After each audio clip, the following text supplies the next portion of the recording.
Hey there. Welcome to Inside Scoop. I'm Paula Rizzo. Busy work. It's the worst, right? I know, but we get all into it and then we're doing 1,000 little things when it was supposed to take 5 minutes and then all of a sudden the whole day is gone. Raise your hand out there if this is what's happened to you. I get it. I mean, I'm a productivity author and it happens to me. And, I'm always looking for better, smarter ways to work so we don't get down the rabbit hole of doing all this busy stuff. It doesn't actually bring us to the end game, to the goal that we're looking for. And so I have a guest today who I'm going to bring on in just a moment. She's a podcaster. She's an author. I'm happy to call her my friend for many years. And she has lots and lots of great tips and tricks and a brand new book that we'll talk about so that you can work smarter, not harder, and get rid of all of that busy work, okay? But before I bring her on, I want to give you a little freebie that I think will also help if you're looking to be more productive. My list making starter kit. You can grab it if you go to paularizzo.com/lists, and you'll learn all about how to, make sure that you get the right things done, be less stressed and more efficient. So you can check that out right there. I'm also a LinkedIn learning instructor, and I have several courses that will help you in all areas of your life, including how to protect your time and set boundaries. That is something I'm sure we'll talk about today because it is very important to be able to make sure that you have time to do the things you really want to do and you're not just doing busy work. So if you check out linkedinlearning.com, or there's a QR code right there that you can click on to get right to those courses. And my guest today is Jenny Blake. She's also a LinkedIn learning instructor. And so there are many courses that she has as well on LinkedIn that you can check out. And Jenny, I want to thank you so much for being here. Thank you for joining me. Thank you for having me. I know I loved meeting you for coffee that first time in New York many years ago. That's It's right. just great to be in touch, and thank you for having me here. It's fun watching all of your career pivots along the way. Thank you. Yes. And one of Jenny's books' name was Pivot, if you've seen that in the past. But the book we're talking about today is called, you got it right there, Free Time, Lose the Busy Work, Love Your Business. It's so important. And, actually the first time I found you on the internet, Jenny, was because I had seen it was your first book launch. And at the time, I think I was starting to launch my first book. And I was thinking about how can I do this in a smart way? Isn't there a checklist somewhere? And you had a spreadsheet to beat all spreadsheets. And I was like, this is my girl. This I love. Yeah, I called it the ultimate 15-tab book marketing spreadsheet. This was in 2011. And the funny thing is, nobody would know about this spreadsheet if not for the fact that I got invited to Domino Project, which was Seth Godin's offices at the time, from a friend named Willie Jackson, whom I adore. And Willie said, come prepared to share something about your book process. And I thought, I was actually embarrassed by this spreadsheet. I thought if I show this group this spreadsheet, they're going to laugh me out of the room at how neurotic and crazy I am. And instead, I presented this. I was so nervous. And then at the end, Seth was like, this is incredible. Can you give me a link that I can share on the blog? And after that, it's been downloaded thousands of times. I since created an updated one. And I still have an author toolkit to this day if anyone wants to check it out. But what would happen was I would start going to book launches in New York City and elsewhere, and I would go up to the author at the end, not knowing them at all. And once I said my name, they're like, oh, Jenny Blake, we used your book marketing spreadsheet. So it was a really rewarding thing to be able to give back to authors. And that's exactly part of the mantra and message of Free Time, which is why are we all reinventing the wheel? It bothers me when we all work in isolation on the exact same thing, and publishers, for some reason, had not systematized the marketing process enough to give this resource to authors. And I thought, if every author like me is struggling to figure out what to do when you're launching a book, why don't I create something, systematize it, share it back out? And that's truly what I love, because it saves us all time. Yeah. And it was gold. I mean, honestly, it really did help me launch both of my books. So I appreciate that. It's amazing. But I knew you had a keen eye for productivity at the time. When we met, I was still a TV producer in New York, obviously trying to be efficient, trying to use, the best of my time as someone working full time, and then also someone with a side hustle. which you understand. And a lot of the people watching too, if you have questions about how to be more efficient in any area of your life, whether you're an author or not, you want to be an author, ask questions here, whether you're watching live with us or you're watching the replay, leave those questions below, because we want to hear from you too. We want to be able to get in there and say, hey, if you have a side hustle, here's how you can make sure to do that. But tell me a little bit more about this new book, because this is now your third book, and you really wanted to dig in on busy work, right? Why specifically that? I mean, the opposite in a way. Like, I don't want to do busy work, and I don't want any of us to have to be doing busy work. And I say, like, a lot of us get bogged down by the burdensome bees. We're bored, bottlenecked, burned out, or buried by bureaucracy, aka busy work. And that Yep. is the worst feeling. And boredom at best, almost, and then burnout at worst, where we just cannot sustain the pace and the pressure, whether you're in corporate, you're working for yourself. It's so tricky not to get to that point, as I say in the introduction, of burn it all down mode, where you're just so fed up with the way of working and how much is on your plate. You want to just burn it all down. And I have friends that will joke, like, I'm just going to go teach kayaking in a river. Like, I can't take it anymore. And so it was kind of a combination of, and I'm now a decade into running my own business, but I had worked within fast-paced companies like Google, at a startup before that. And I just see how we are so inundated and overwhelmed, all of us these days, by email and social media and work pressures, that it's a lot for anybody to handle. So free time, yes, it's what do you do when you're not working? But it's also a muscle. How I wrote the book so that we could all get better at the skill of generating free time. Yes. And the nerdy way to put that is systems thinking, as you mentioned. Like, Yes. the kind Love of it. back end is productivity, but a lot of books about systems and operational efficiency are very boring. So I kind of wanted to democratize these topics and teach people, how do you take small steps today that will free your time infinitely into the future? And once you can start thinking that way, everything becomes a game. Yeah. And then you get better and better to free your time up to do your best work, your most It creative, gets strategic work, because you're it less gets exhausted by the addicted. rest. It gets addictive once you start, Yeah, right? it's Protecting so your rewarding. time. It's like Yes, saying no too, like setting boundaries. Once you start, it feels really uncomfortable absolutely. in the beginning. And then when you start to do, and you're like, wait, I actually got to do all these other things that I really wanted to do. This is not so bad. I'm going to keep flexing this muscle and see how it goes. But when we talk about business, this is a whole other layer, right? And this is something that, when you're a business owner, you are every single person in that C-suite, right? And so how do you prioritize what needs to get done for your business?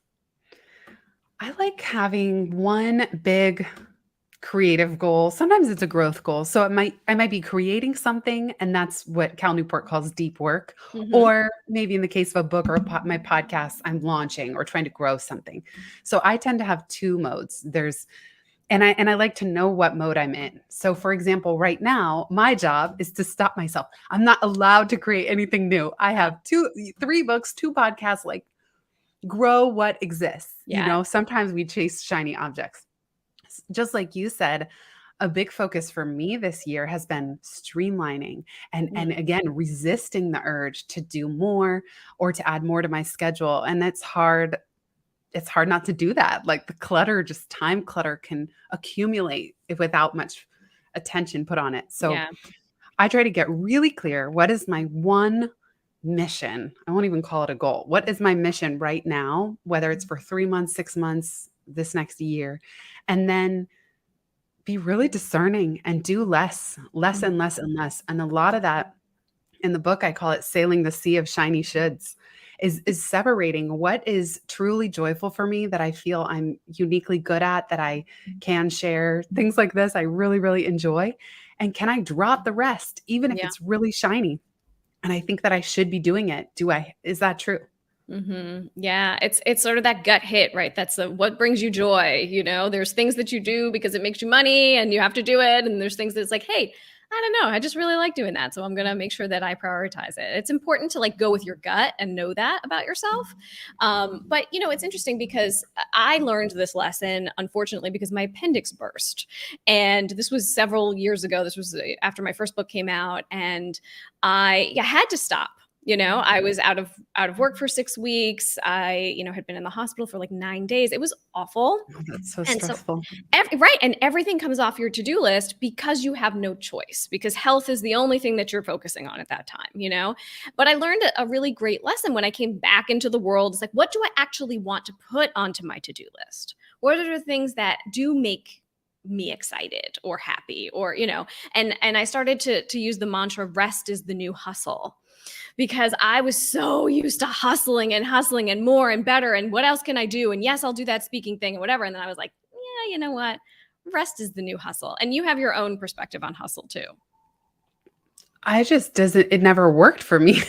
Like, I just kept same as you, body stuff would happen. I'd get sick, Yeah. I would get bronchitis or an ear infection. It's just, I always joke my body has me on a short leash. So it just doesn't even feel like an option for me. And the only way that I can sustain what I'm doing is to be very mindful about my health and my time. And I say, like, how we bake is as important as what we make. I also don't believe in, and I kind of made this mistake with my first book of like complaining and sweating and burning out and getting sick. And it's like, oh, and here I sacrifice myself for you, for this book, and for all of you reading it.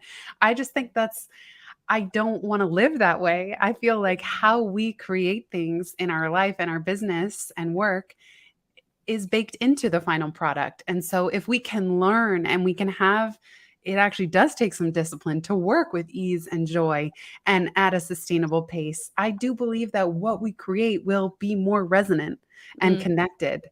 And we won't be martyring ourselves for these punctuated moments of success that really are quite fleeting in the Yeah. grand scheme of things. Yeah. And also, like, thinking through, like, oh, is that what success looks like? To be stressed out and to be, overworked, and to be like, at the end of the book launch, like, I can't believe that I got through that. That is not how you want to feel at the end of that. You want to be excited and, get your book out there. And, I want to talk a little bit more about what you've learned, changing, launching different books, through the years, how you've changed that. But first, I just want to take this comment from Rachel Hayes, who's on LinkedIn, who says, love that, rest should be cherished. It's so true. I mean, burnout is a real thing. It's recognized by the World Health Organization as like an actual condition. And, we know this more now than ever with the pandemic. People are really feeling it. Well, that's the thing. We're all juggling a lot, even outside of work. So I think sometimes, especially when you do work within a company, it can be even more challenging because the pace is what it is. And you kind of like have to keep up or else on some level. Although I think even within a company, you can start to pull back a little bit. Like, you don't have to kill yourself for your job. And I don't think anyone wants that at the end of the day. But we're all feeling so much stress and pressure and uncertainty from these last few years. And I just believe there is no, and I would encourage everybody to question the time, money. It's not always a linear correlation, and success is not always going to come from whoever works the hardest. Yes, of course, we know, like Dory Clark, our friend Dory, wrote a book called The Long Game. Yes, putting in small reps over time, the long arc of your creative journey, like hitting publish over and over. I used to call it 1,000 tiny iterations over time. That all counts. And simply working hard doesn't guarantee you anything. And I find that if I'm sleep deprived, I don't think clearly or strategically or creatively. I'm not that original. When I'm tired, it's all I can do just to get through the day. I can barely do anything at all. So I feel like it's not even the best business move for me to be tired and burnt out, that the best, most unique resource I have is my own mind. And caring for that with a lot of spaciousness is so much better than that mantra, like, oh, I'll sleep when I'm dead. I don't know who that works for, but I'm dysfunctional when I'm tired. I don't, as one of my clients put it, like, I don't even know my own name. Yes, totally. It's like, you don't want to see me on that day, right? No, I'll be useless. That's about being in tune with yourself, which, you have long been into meditation and yoga and all of this. And so, and, me too, I covered, health and wellness when I worked at Fox News. And so I also appreciate this. This is not innate for everyone though, right? And so how can people sort of get to know themselves and see, I call it, your unique productivity style. How would you say that people can tune in to see these things about themselves so they can, use that to their best advantage? One of the exercises I share in the book comes from my friend Josh Allen Dykstra, and he just asks, like, what are your energizers? What are your drainers? So be an observer over the next 2 weeks. What energizes you, whether it's people, projects, different of your talents that you're leveraging, and what drains you. And it changes over time. It doesn't always stay the same. So I think being really mindful of what charges your battery and what drains your battery. And that's step one. And sometimes what you first think of, as I'm saying it right now, that's obvious. You already know that about yourself. Where it's more interesting is tracking over time and just keeping a piece of paper by your desk or a note on the notes app in your phone, and then looking at the more nuanced levels of that. Same thing, you could do a calendar audit. Look for the next 2 weeks ahead or the month ahead. What are you actually excited to show up for? And what's on there because you were people pleasing or just afraid to say no, going back to your topic of boundaries. So doing a calendar audit can also be interesting. And even noticing within a given day, when are you your most creative and strategic? And then when does your energy flag? And how can you schedule accordingly? But claim the most creative, energized time for yourself, for your big creative work, rather than letting other people take that by default. Yeah. And it's true. I mean, we let people get onto our calendar all the time. And then you look at it and it's like, wait, I didn't get anything done that I wanted to do today, because it just, you get hijacked. And I love the idea of checking in with yourself. I try to do this quite often too, after I do a task right away, or a meeting, or I meet with somebody, or I have a client, or whatever it is. I will write down right after that, how do I feel? Because you think that you'll remember, but what happens is then you go on with your day and you sort of forget how you felt in that moment. And then you do it again and again and again. And you're like, I don't understand why I'm so exhausted. It's like, because that thing is exhausting you, but you keep ignoring it. And so you really do need to kind of stop yourself and say, hey, let's look at the trend here. The trend is, do you review that data? Like, once you write it down, are you reviewing it somewhere? Yeah, I mean, I had done this. I haven't done it in a while.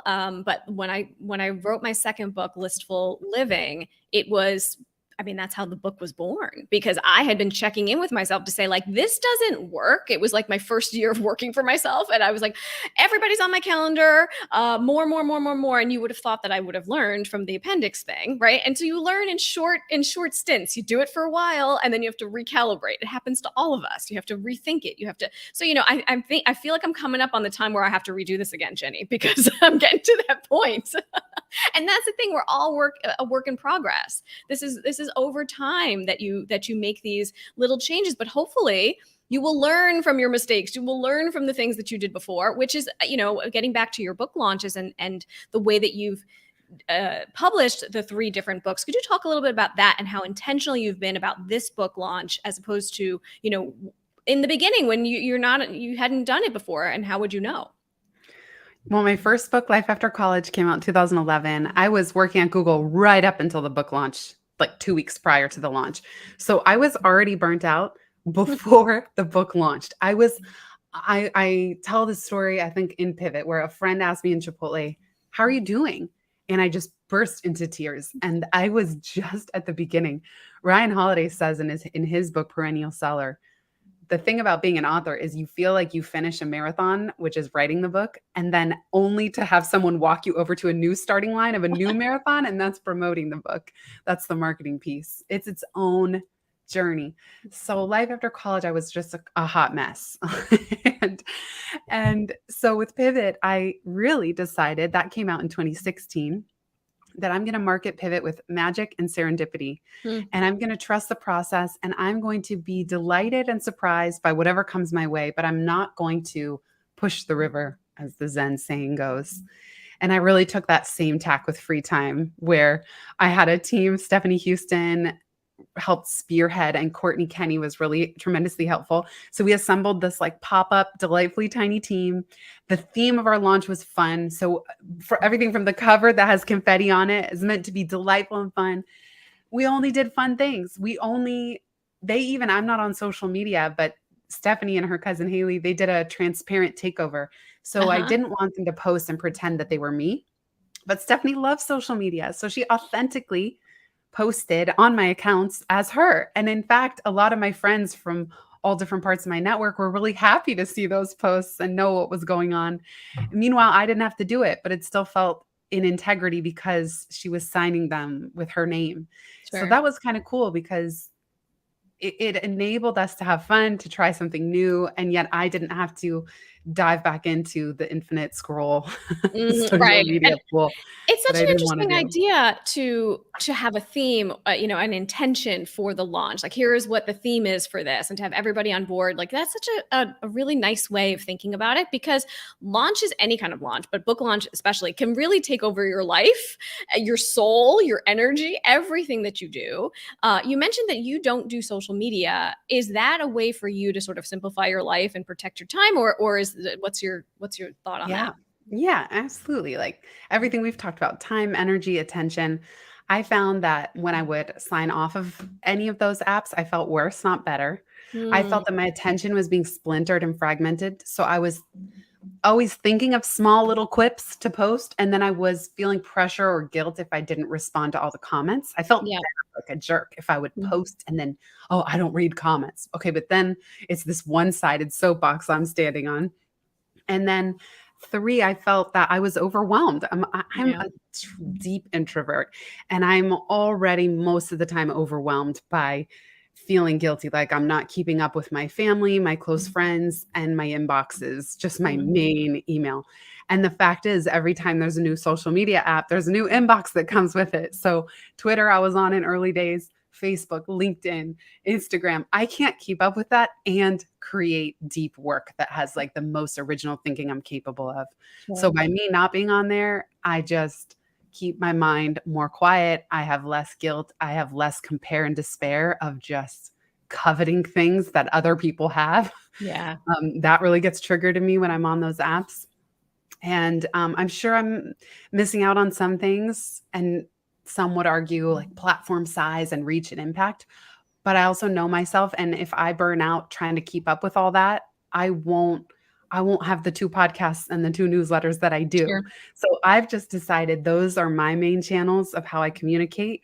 I do believe it's important that everybody who wants to build a platform have some form of what I call public original thinking. It's good to think out loud in small bits over time, as awkward as you feel, as Sure. imperfect as those things are, hit publish on a regular basis. But I just feel at this point like people that's where you can find me, and if I'm not in the other places, I'm sorry to disappoint you, but I Yes. would stop doing all of it if I had to Right. be everywhere. Well, it is good to be able to prioritize, and that's something that I've always admired about you, is that you are heads down on the thing that really matters, and looking towards, hey, this is for this. I'm doing this because of that, and it's very strategic, and not everybody can do it. It's a skill that you build over time, right? I mean, like, you are very good at project management. Obviously, you're great at productivity and making lists and all the things that I love too. But let's talk about that, like coming up with the being able to prioritize. I mean, I know we talked about this in the beginning a little bit, but it's really hard for people. It's one of the questions that I get the most. And speaking of questions, if anybody has any questions out there, leave them in the chat boxes below, and we'll get to them at the end. But I really want to dig in on the prioritizing, because for me, when I think Jenny Blake, I think like clarity. Like, I feel like you're Well, that's always cool. so clear. Yeah. Wow, well, I'm honored to hear that because I was afraid you were gonna say hermit, recluse, horribly unresponsive, that's what I would say is that so that clarity, yes, clarity is good. Less is more is really helpful because again, just the splintered, fractured death by a thousand cuts of trying to put your attention in too many places is um, harder to feel accomplished at any one thing, I think Mhm. personally.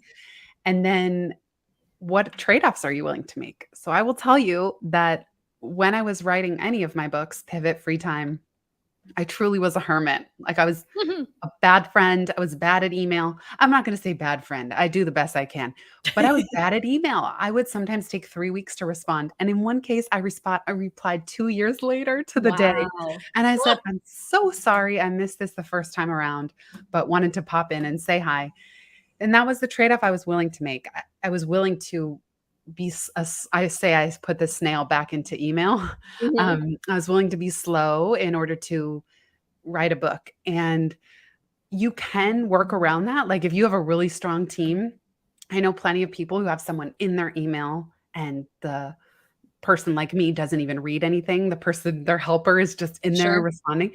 So there are ways to go about it where you don't necessarily have to compromise on response time, but then you need a right-hand person who's in there all the time.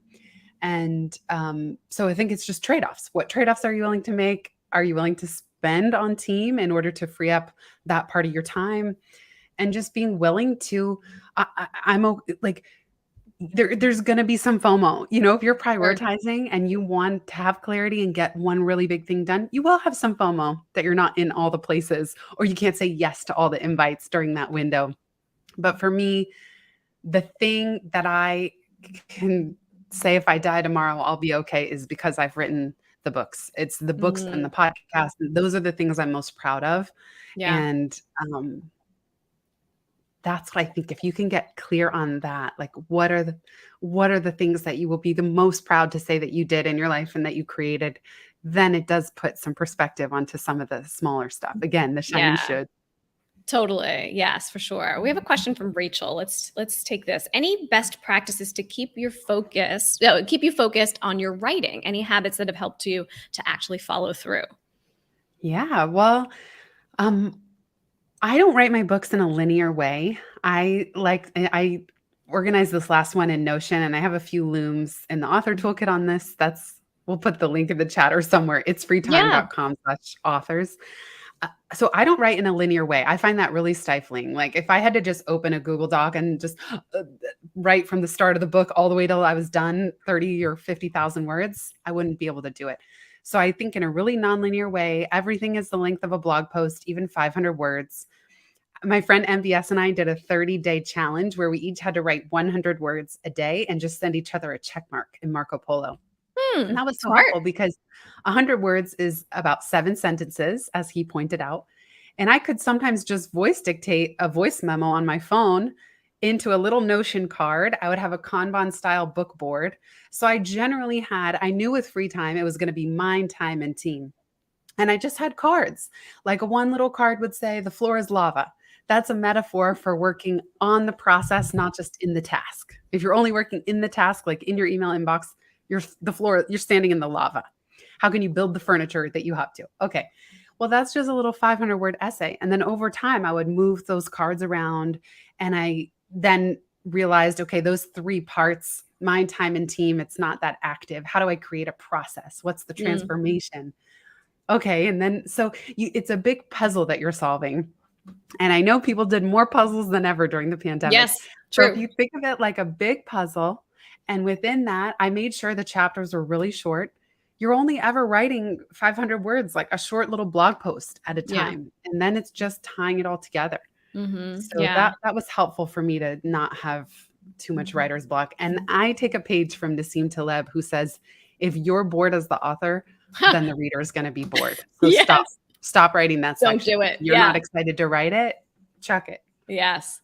Well, that's great advice. And the website there is itsfreetime.com/authors. Yes. And accountability. Ryan on LinkedIn is saying accountability in the writing process must be a powerful tool. It is. I mean, it's a powerful tool in any process, I feel like, and I'm really good. I feel like I am very good at accountability for myself. Like I will get things done. I will do it. But even those of us who are predisposed to be doing things feel like we need a push. Like every Friday I have a writing partner.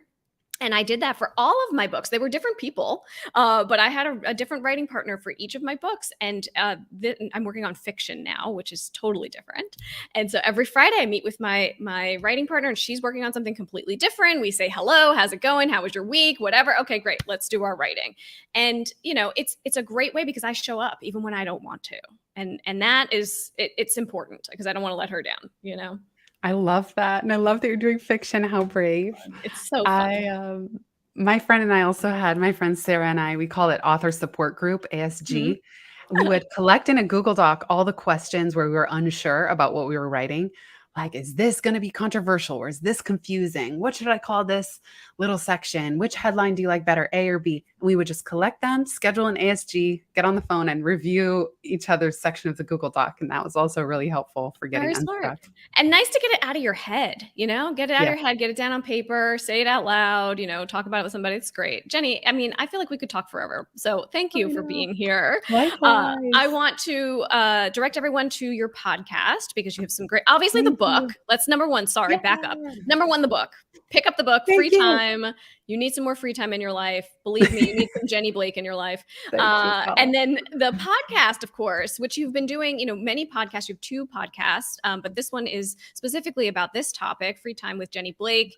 There is a code right there that you can make sure to grab. Also, the website is there, pod.link/freetime. And you do have a toolkit for this book as well, right? Yes. And so what will people get if they go here to this QR code? Yeah, thank you for all these links. The toolkit's totally free. There's templates for all the stuff we've been talking about. So delegation task tracker, if you want to, there's basically templates for every single thing I talk about in the book. It's all free. It's built in Notion. That's what I use now to organize my entire life and business. So you can kind of see what that's all about. And yeah, just truly, it's packed with stuff and it's free. And the same thing with the author toolkit. It's like, I just can't stand to struggle with something and then think anyone else has to do the same, this long, slow, hard way. So wherever I can, I just create the resources and I'm more than happy to share them because I love setting your time free. Like I love it. Everyone who's here, that's the dream that you've saved me a lot of time through the years. So thank you. You have, and you mentioned Notion before I let you go. I've heard other people say that they like it. What do you love about it? Why should we try it? Love, obsessed. As soon as I moved to Notion, and I did create a full free time operations dashboard. So it's already done for you. If any of you want to implement this for your business, Notion, as soon as I moved over and really got the hang of it, replaced Google Docs, Sheets, Airtable, Asana, and Evernote, and more. I was able to stop using all these Frankenstring of services. Whoa. Notion is my entire, Tiago Forte calls it a second brain, but for work and personal life, every bit of data is in one place. It's searchable, it's interlinkable, and it's customizable. So the way you can navigate within the information, because ideally no piece of information lives only in your mind. Sure. That makes it easier to delegate, makes it easier to bring people on, makes it easier to automate things, find things what you need. I even track doctor's appointments, vet appointments, grooming appointments for the dog. Like everything goes in Notion so that I always know where to find everything. And I even use it for idea collection buckets.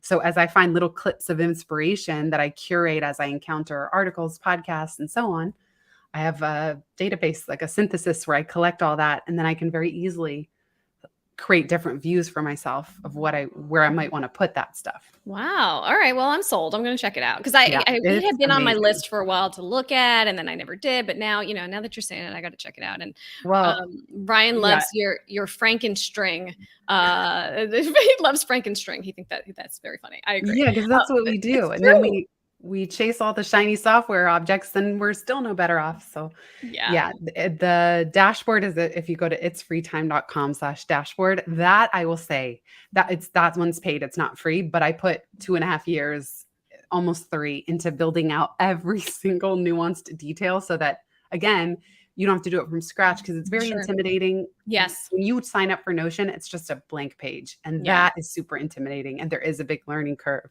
When it's like, oh, the possibilities are endless. Yay. Sure. What should I do with this? What can I mean, that's probably why I didn't do it. I was like, oh gosh, there's too much that I can do here. Forget it. Even though I could figure it out, I'm not going to right now. So I appreciate you doing the work ahead for all of us. You got it. That's what I love to do. Yeah. And good luck with the rest of the book launch. I know the book has been out for a while, but everyone watching should pick up a copy and definitely listen to your podcast. And to be continued. Thank you so much for being here. Can't wait. Thank you for having me, Paula, and big thanks to everybody who's here watching and listening. Yes, for sure. And to those of you, I have a freebie too. I mean, I would love for you to get your list making together over there, even if you are a list maker.